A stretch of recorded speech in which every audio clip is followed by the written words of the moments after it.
ಅಪ್ಪ ನಾ ಇಲ್ಲಿ ದೇವ್ರ ಜಪ ಮಾಡತ್ತೀನಿ. ಅಲ್ಲೂ ಯಾವಾಗೂ ಜಪ ಮಾಡಂಗಿಲ್ಲ ನೀನ, ಇವತ್ ಯಾಕೆ ಜಪ ಮಾಡಕ್ ಕುಂತೀವ ನೀನ?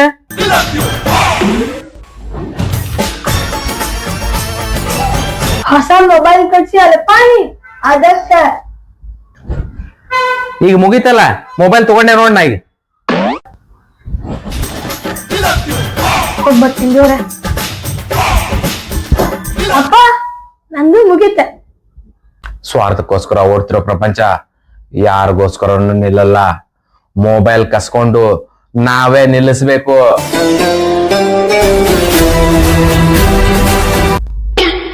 ಅಯ್ಯೋ ಅಪ್ಪ, ನಾನು ತೊಗೊಂಡು ನಿಲ್ಲಿಸ್ತೀನಿ ತಗೋ.